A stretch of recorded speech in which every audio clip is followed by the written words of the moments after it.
Hello everyone, study with পূর্ণির চ্যানেলে তোমাদের সবাইকে ওয়েলকাম। তো আজকে আমি তোমাদের সঙ্গে ক্লাস 4th শ্রেণীর আমাদের চারপাশের পরিবেশ বইয়ের পাঠ নং 3 প্রকৃতির মাঝে ভ্রমণ এই পাঠটির আমি অল ক্রিয়াকলাপ এন্ড অনুশীলনী তোমাদের সঙ্গে আলোচনা করব। তাহলে আমার ভিডিওটা তোমরা স্কিপ না করে দেখতে থাকো। এন্ড অবশ্যই আমার চ্যানেলে যদি নতুন কেউ ভিজিট করে থাকো তাহলে অবশ্যই আমার চ্যানেলটাকে লাইক, শেয়ার এন্ড সাবস্ক্রাইব করে নেবে পরবর্তী নোটিফিকেশন পাওয়ার জন্য। তাহলে চলো প্রথমে অনুশীলনী তোমাদের সঙ্গে আলোচনা করি। তাহলে প্রথমে অনুশীলনী তোমরা দেখে নাও। 1 নম্বর হলো নিচে প্রশ্নগুলোর সঠিক উত্তর অনুযায়ী কাছের বৃত্তটিতে পূরণ করো। তাহলে প্রথমে দেখে নাও ক নম্বর হলো যে অসমের রাজ্যিক বৃক্ষ কোনটি। তাহলে সঠিক আনসার হয়ে যাবে তোমার 2 নম্বর হলং হয়ে যাবে। তাহলে 2 নম্বর বৃত্তটি তুমি কি করবে, পূর্ণ করে দেবে এইভাবে। নেক্সট হয়ে যাবে হলং গাছ হয়ে যাবে, ঠিক আছে, হলং গাছ। নেক্সট খ নম্বর দেখে নাও, নিচের কোনটি মাংসাশী পাখির দল। দেখতে পাচ্ছ 4টা অপশন দিয়ে দিচ্ছি। তাহলে তোমার 4 নম্বর হয়ে যাবে পেঁচা, বাজ পাখি, শকুন, চিল হয়ে যাবে মাংসাশী পাখির দল। তাহলে 4 নম্বর বৃত্তটি তুমি পূর্ণ করে দেবে। নেক্সট 2 নম্বর দেখে না দেওয়া হলো যে নিচের বাক্যগুলি সঠিক হলে শুদ্ধ চিহ্ন দাও এবং ভুল হলে পূরণ চিহ্ন দাও। তাহলে দেখতে পাচ্ছ, তাহলে আমরা চলে বাক্যটি আগে পড়ে নিই, তারপর দেখে নিই কোনটা শুদ্ধ কোনটা ভুল। ক নম্বর হলো যে সেগুন একটি গুল্ম জাতীয় উদ্ভিদ। তাহলে এটা তোমার কি হয়ে যাবে, ভুল হয়ে যাবে, ঠিক আছে। নেক্সট হয়ে যাবে হাঁসের ঠোঁট চৌড়া ও চ্যাপ্টা হয়। তাহলে তোমার এটা হয়ে যাবে, তোমার সঠিক হয়ে যাবে, তাহলে শুদ্ধ চিহ্ন দিয়ে দেবে।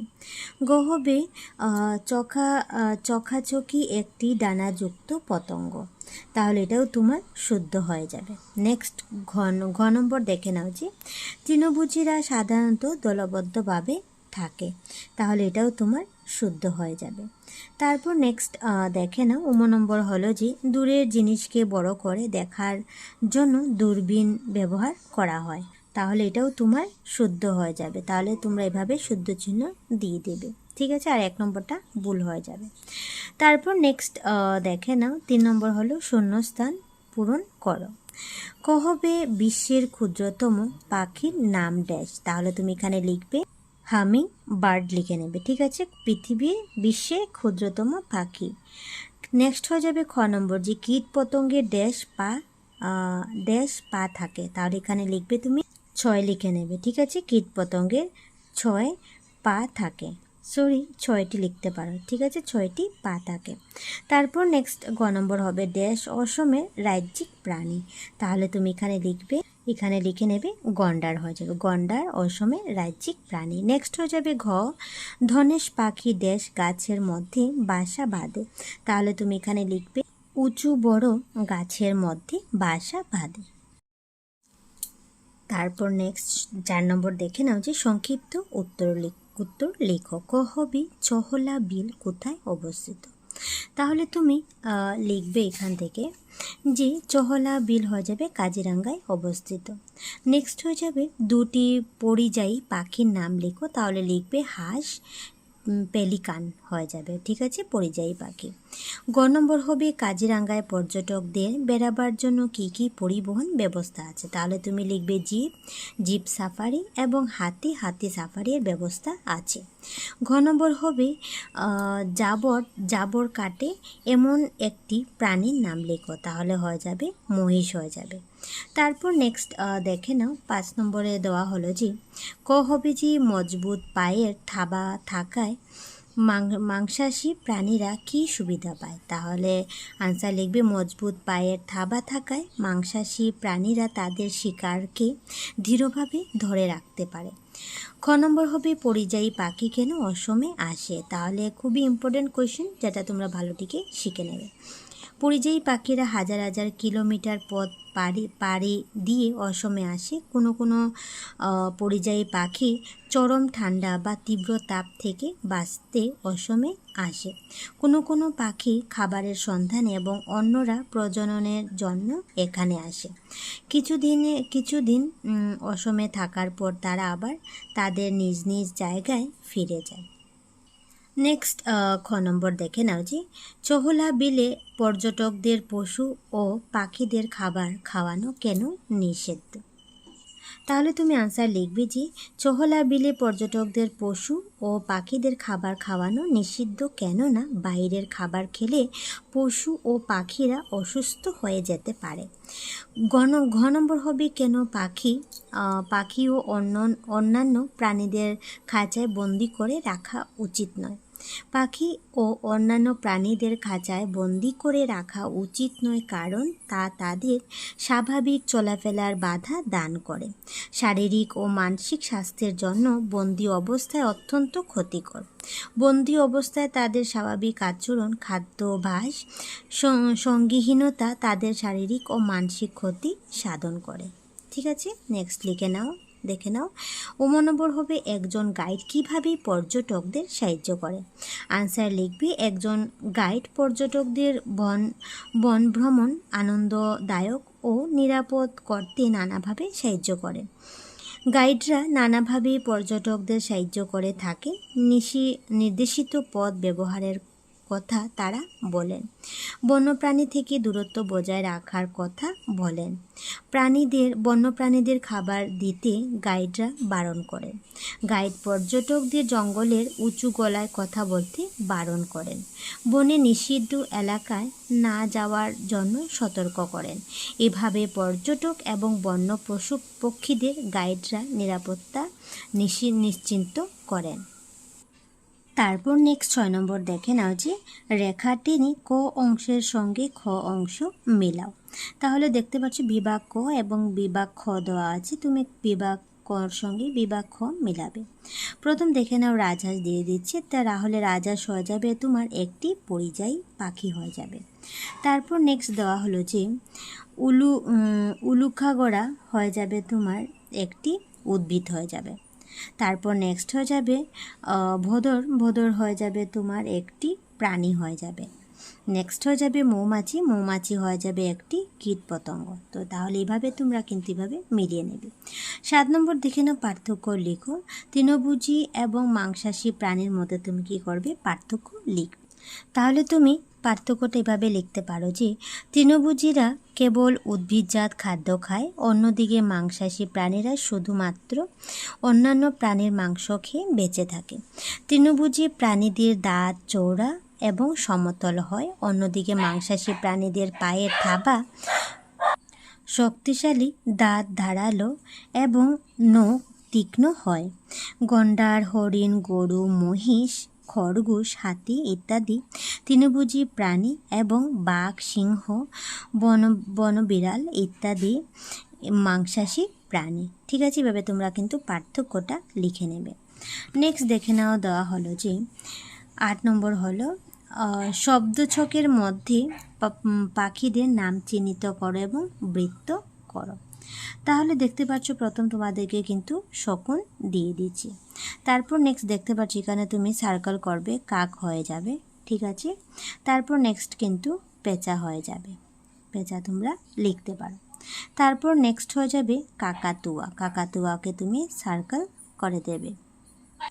তারপর নেক্সট হয়ে যাবে টিয়া পাখি, দেখতে পাচ্ছ এখানে দিয়ে দিচ্ছি, তাহলে টিয়া পাখিকে তুমি সার্কেল করে দেবে। তারপর নেক্সট হয়ে যাবে তোমার পায়রা হয়ে যাবে, তুমি পায়রাকেও সার্কেল করে দেবে এইভাবে। তারপর হয়ে যাবে বক হয়ে যাবে, তাহলে তুমি বককেও সার্কেল করে দেবে।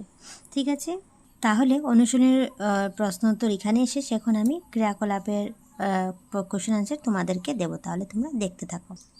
তাহলে বইয়ের দেখে নাও একটা শর্ট কোশ্চেন আসবে, পরিযায়ী পাখি কাদের বলা হয়। তাহলে তুমি এখান থেকে একটা কোশ্চেন আনসার হয়ে যাবে যে পাখিরা অনুকূল পরিবেশের সন্ধানে দূর দূরান্ত থেকে বিভিন্ন অঞ্চলে বেড়াতে আসে তাদের পরিযায়ী পাখি বলা হয়। ঠিক আছে, তাহলে তোমরা কিন্তু এটা খাতায় লিখে শিখে নেবে। তারপর নেক্সট পেজে দেওয়া হলো যে বিন্দুগুলো মিলিয়ে দাগ আঁকো, কোন পাখি পায়ের ছাপ চিহ্নিত করো এবং রং করো। তাহলে তুমি এটা চিহ্নিত করবে। ঠিক আছে, এভাবে তোমরা কিন্তু পেন্সিল দিয়ে কিন্তু দাগটার উপরে আবার আঁকবে এবং এটা হয়ে যাবে পায়ের ছাপ হয়ে যাবে তোমার হাঁসের। ঠিক আছে, তাহলে তোমরা কিন্তু এটা কালারও করে নেবে। নেক্সট আরেকটি শর্ট কোশ্চেন হয়ে যাবে যে মৌমাছি হামিং বার্ড বিশ্বের সবচেয়ে ছোট পাখি হয়ে যাবে। দেখতে পাচ্ছ বিশ্বের ছোট পাখি হয়ে যাবে হামিং বার্ড। তারপর ক্রিয়াকলাপ 1 দেখে নাও। নিচের কয়েকটি পাখির ঠোঁটের ছবি দেওয়া হলো। ঠোঁটগুলো পর্যবেক্ষণ করো, কোন পাখি কী ধরনের খাবার খায় তালিকাতে লিখে রাখো। দেখতে পাচ্ছ পাখির ঠোঁট দিয়ে দিচ্ছে চড়াই পাখি, সারস, ঈগলের ঠোঁট দিয়ে দিচ্ছে। তাহলে কি খাবার খায় সেগুলি তুমি এখানে লিখবে। তাহলে তুমি লিখবে যে চড়ুই পাখি কি খায়। দেখতে পাচ্ছ চাল, ডাল ইত্যাদি মতো শস্য দানা খুঁটে খুঁটে খায়। সারস কি খায় দেখে নাও। জলের নিচে থাকা মাছ, কাঁকড়া, শামুক লম্বা এবং তীক্ষ্ণ ঠোঁট দিয়ে ধরে খায়। ঈগল হয়ে যাবে মাংস ছিঁড়ে ছিঁড়ে খায়। ঠিক আছে, এভাবে কিন্তু লিখে নেবে। তারপর নেক্সট ক্রিয়াকলাপ 2 দেখে নাও। তোমার চারপাশে যে পাখিদের দেখো তারা কোথায় বাসা তৈরি করে এবং কি উপাদান ব্যবহার করে তা নিচের তালিকায় লিখো। তাহলে তুমি এখানে পাখির নাম লিখবে, কোথায় বাসা তৈরি করে এবং উপকরণ কি হয়ে যাবে সেটা তুমি এখানে লিখে নেবে। তাহলে তুমি আনসারটা এইভাবে লিখতে পারো। দেখেছো আমি দেখে নাও এখানে কয়টি পাখির নাম দিয়ে দিয়েছি, যে টুনটুনি, বাবুই, কাক, মাছরাঙা, বুলবুলি। তাহলে কোথায় বাসা তৈরি করে দেখে নাও। টুনটুনি হয়ে যাবে ঝোপযুক্ত গাছে বা বেগুন গাছে। উপকরণ হয়ে যাবে ঝোপঝাড়ের বা বেগুন গাছের পাতা হয়ে যাবে। বাবুই হয়ে যাবে সুপারি, খেজুর, নারকেল, তাল ইত্যাদি লম্বা গাছে কলসের মতো ঝুলন্ত বাসা। উপকরণ হয়ে যাবে কাঁচা লম্বা ঘাস এবং নারিকেল, খেজুর, কলা গাছ ইত্যাদি তন্ত্রের মূল অংশ। কাক হয়ে যাবে বৃক্ষ জাতীয় গাছে ডালে ওদের বাসা তৈরি করে এবং উপকরণ হয়ে যাবে বাঁশের কঞ্চি, শুকনো ছোটো ডালপালা, কুটো ইত্যাদি। মাছরাঙা হয়ে যাবে নদী বা পুকুর পাড়ে গর্তে কুড়ে বাসা তৈরি করে। বাসাটি লম্বা বাঁকা সুড়ঙ্গের মতো। উপকরণ হয়ে যাবে শক্ত পলি বা মাটি হয়ে যাবে। বুলবুলি হয়ে যাবে ঝোপঝাড়যুক্ত গাছের ডালে। উপকরণ হয়ে যাবে ঘাস, কুটো ছোট ছোট পাতা। ঠিক আছে, তাহলে কিন্তু এটা তোমরা লিখে নেবে। নেক্সট ক্রিয়াকলাপ 3 দেখে নাও, যে পাখি পর্যবেক্ষণের ডায়েরি। তোমাদের চারপাশের পাখিদের লক্ষ্য করো এবং নিচের তালিকাটি পূরণ করো। দেখতে পাচ্ছ পাখির নাম দেওয়া হয়েছে, মুখের রং কী হয়ে যাবে, ঠোঁটের আকৃতি কী হয়ে যাবে, পাখির রং কী হয়ে যাবে এবং পায়ের রং কী হয়ে যাবে সেটা তোমরা এটা কমপ্লিট করবে। তাহলে দেখতে পাচ্ছ আমি কয়েকটি পাখির নাম এখানে মেনশন করে দিয়েছি, সেটা তোমরা ভালোটিকে দেখে নাও। যে টিয়া পাখি হয়ে যাবে তোমার মুখের রং হয়ে যাবে কমলা বা লাল। ঠোঁটের আকৃতি হয়ে যাবে উপরের ঠোঁট নিচের দিকে বাঁকানো এবং হুকের মতো। পাখির রং হয়ে যাবে উজ্জ্বল সবুজ। পায়ের রং হয়ে যাবে ধূসর, গাঢ় ধূসর। নেক্সট হয়ে যাবে কাক হয়ে যাবে কালো। ঠোঁটের আকৃতি হয়ে যাবে শক্ত, লম্বা ও কিছুটা বাঁকানো। রং হয়ে যাবে কালো। পায়ের রং হয়ে যাবে কালো ধূসর। নেক্সট হয়ে যাবে বকের মুখের রং হয়ে যাবে হলুদ। ঠোঁটের আকৃতি হয়ে যাবে লম্বা ও তীক্ষ্ণ। পাখির রং হয়ে যাবে সাদা। পায়ের রং হয়ে যাবে কালো বা গাঢ় সবুজ বা ধূসর হয়ে যাবে। হাঁস হয়ে যাবে হলুদ বা কমলা। তার ঠোঁটের আকৃতি হয়ে যাবে চৌড়া এবং সমতল। পাখির রং হয়ে যাবে সাদা, কালো, খাকি বা এগুলোর মিশ্র রং হয়ে যাবে। নেক্সট হয়ে যাবে পায়ের রং হয়ে যাবে কমলা, পিতাব বা কালো হয়ে যাবে। নেক্সট হয়ে যাবে ধনেশ হয়ে যাবে উজ্জ্বল হলুদ। ঠোঁটের আকৃতি হয়ে যাবে খুব বড় এবং বাঁকানো। পাখির রং হয়ে যাবে কালো এবং সাদা। পার রং হয়ে যাবে ধূসর, কালচে সবুজ হয়ে যাবে। ঠিক আছে, তাহলে তোমরা এটাও কিন্তু কমপ্লিট করে নেবে লিখে।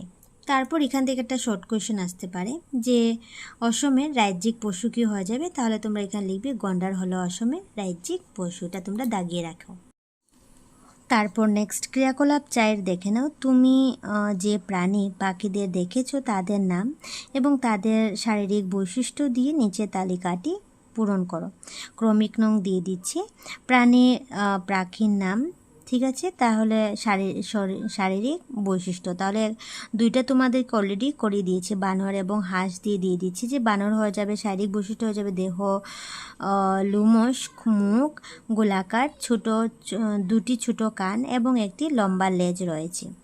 হাঁস হয়ে যাবে শারীরিক বৈশিষ্ট্য হয়ে যাবে চুঞ্চ মানে ঠোঁট হয়ে যাবে চৌড়া এবং চ্যাপ্টা এবং পা দুটো পাতাযুক্ত হয়ে যাবে। তারপর আরও দুইটা তোমরা লিখে নে।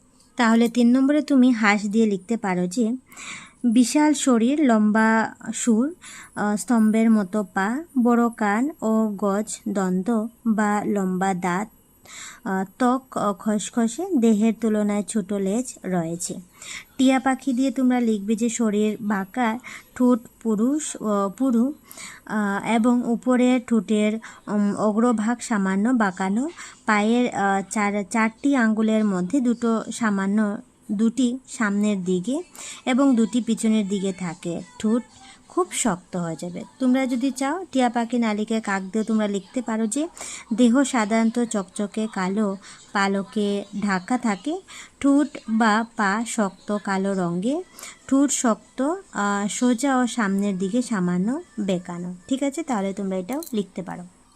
তারপর নেক্সট দেখে নাও, এসো লিখি। তাহলে নিচে দুটি প্রজাতির বাঘের ছবি দেওয়া হলো। ছবি দেখে দুটি বাঘের মধ্যে পার্থক্য লিখো। তাহলে একটা দেখতে পাচ্ছ রয়্যাল বেঙ্গল টাইগার দেওয়া আছে, একটা চিতাবাঘ দিয়ে দিচ্ছে। তাহলে দুটির মধ্যে পার্থক্য কী হবে দেখে নাও। বেঙ্গল টাইগারের গায়ে কালো ডোরাকাটা দাগ এবং চিতাবাঘের গায়ের হলুদ কালো ফোঁটা বা রোজার দাগযুক্ত। বেঙ্গল টাইগারের দেহ বড় ও ভারী হয়। চিতাবাঘের দেহ লম্বা, সরু এবং হালকা হয়। চিতাবাঘ বেঙ্গল টাইগারের তুলনায় ছোট হবে। ঠিক আছে, এই দুটি অ্যানিমেলের মধ্যে পার্থক্য তোমরা লিখে নেবে। নেক্সট দেখে নাও, এসো আলোচনা করি। জঙ্গলে নিম্নলিখিত ধরনের সাইনবোর্ডগুলো কি বোঝায় দলগতভাবে আলোচনা করো। দেখতে পাচ্ছ অনেক ধরনের সাইনবোর্ড কিন্তু জঙ্গলে পাবে। এগুলি কি বোঝায় তাহলে তোমরা একবার দেখে নাও। তাহলে দেখতে পাচ্ছ প্রথম যেটি সাইনবোর্ড হলো সেটি হলো যে নো হর্ন মানে হর্ন বাজানো নিষিদ্ধ। নেক্সট হয়ে যাবে এখানে দেওয়া আছে 20 কিলোমিটার আওয়ার দেওয়া হলো, তা 20 কিলোমিটার পার আওয়ার দেওয়া হলো যে 20 কিলোমিটার প্রতি ঘন্টায়।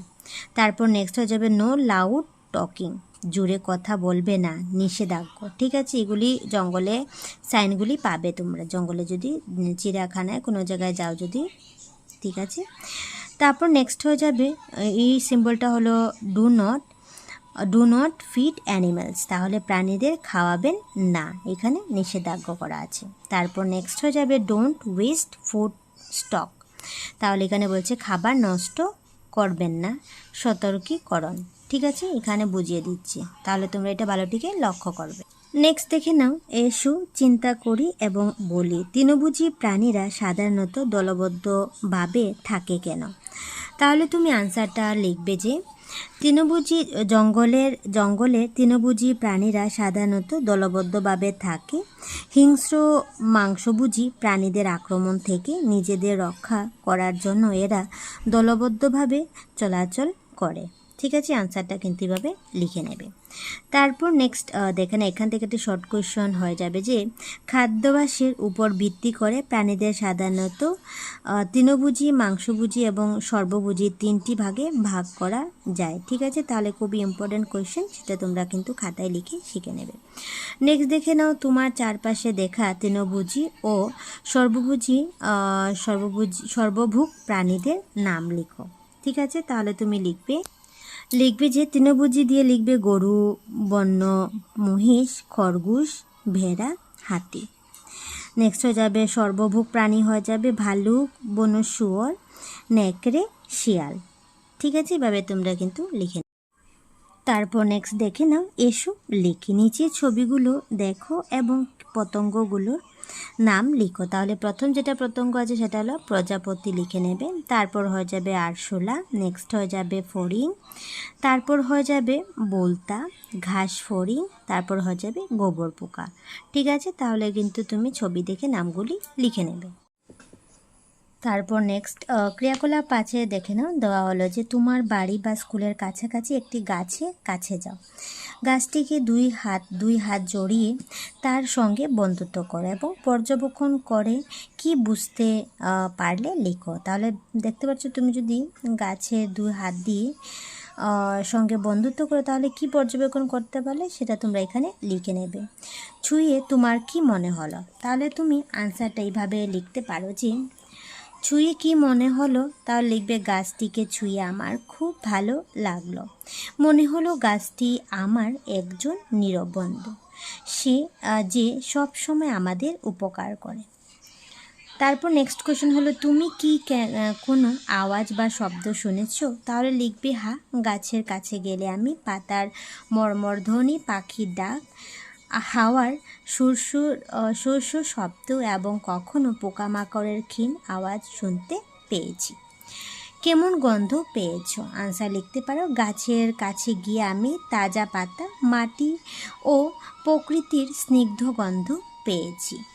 তারপর লাস্ট কোশ্চেন হলো যে গাছটির মধ্যে দেখা উদ্ভিদ, পোকামাকড়, প্রাণী এবং পাখির নাম লেখো। তাহলে তুমি দেখতে পাচ্ছ উদ্ভিদের নাম এখানে লিখবে শ্যাওলা, ছোট লতা গাছ, পোকামাকড় হয়ে যাবে পিঁপড়ে, প্রজাপতি, মৌমাছি, প্রাণী হয়ে যাবে কাঠবিড়ালি, পাখি হয়ে যাবে চড়ুই পাখি, কাক, শালিক। তাহলে তোমরা কিন্তু এটা আনসারটা এইভাবে লিখতে পারো। তারপর নেক্সট প্রকল্প দেওয়া হলো যে নিম্নলিখিত গাছগুলোর পাতা সংগ্রহ করো, সুপারি, অশ্বক, আম, নারকেল, কুল, ঘাস, পেয়ারা, ভুট্টা, কলা, শিউলি ফুল এবং বাঁশপাতা। ঠিক আছে, তারপর দেখতে পাচ্ছ এখন পাতার দিকে মনোযোগ সহকারে তাকিয়ে তালিকার সঠিক স্তম্ভটি খুঁজে বের করো, শুদ্ধ এটিকে চিহ্নিত করো, খুঁজে বের করে সঠিক চিহ্নিত করো। গাছের কোন গাছের পাতা, ভুট্টা এখানে নাম লিখবে, গাছের পাতার নাম লিখবে, শিরাগুলো সোজা করা যদি থাকে তাহলে শুদ্ধ চিহ্ন দেবে, শিরাগুলো জালের মতো থাকলে এখানে তুমি শুদ্ধ চিহ্ন দেবে। তাহলে দেখে নাও আমি করে দিলাম। ভুট্টা হয়ে যাবে তোমার শিরাগুলো সোজা থাকে, সুপারি হয়ে যাবে শিরাগুলো সোজা থাকে, তুমি টিকমার্ক করবে। অশ্বকের হয়ে যাবে শিরাগুলো জালের মতো থাকে, আম হয়ে যাবে শিরাগুলো জালের মতো থাকে, নারকেল হয়ে যাবে শিরাগুলো সোজা করা থাকে, তাহলে টিকমার্ক করবে। ঘাস হয়ে যাবে শিরাগুলি সোজা করা থাকে, তাহলে টিকমার্ক করবে। পেয়ারা হয়ে যাবে তোমার শিরাগুলো জালের মতো থাকে, তাহলে এটাকে তুমি টিকমার্ক করবে। কলা হয়ে যাবে তোমার শিরাগুলো সোজা করা থাকে, টিকমার্ক করবে। শিউলি ফুল হয়ে যাবে তোমার শিরাগুলো থাকবে জালের মতো, এখানে টিকমার্ক করবে। বাঁশপাতা হয়ে যাবে শিরাগুলো সোজা করা থাকে, তাহলে টিকমার্ক করবে এখানে। ঠিক আছে, আর কুল হয়ে যাবে তোমার শিরাগুলো জালের মতো, তাহলে এখানে তুমি টিকমার্ক করবে। তারপর লাস্ট দেখে নাও, এসো লিখি তোমার পরিচিত পাখিদের নাম লিখো। তাহলে তুমি শস্যভোজী পাখি কয়েকটি নাম লিখবে, যে পায়রা, চড়ুই, শালিক, ঘুঘু। ফলভোজী পাখির নাম হয়ে যাবে তোমার টিয়া, পাহাড়ি, ময়না। নেক্সট হয়ে যাবে মৎস্যভোজী পাখি হয়ে যাবে তোমার বক, মাছরাঙা, সারস। মাংসভোজী হয়ে যাবে পেঁচা, চিল, বাজ পাখি। জলচর হয়ে যাবে হাঁস। তারপর নেক্সট হয়ে যাবে তোমার সর্বভোজী হয়ে যাবে কাক, শেয়াল। তাহলে এই পার্টির ভিডিও আমি এখানে শেষ করলাম। ভিডিওটা কেমন লাগলো অবশ্যই কমেন্টে জানাবে। তাহলে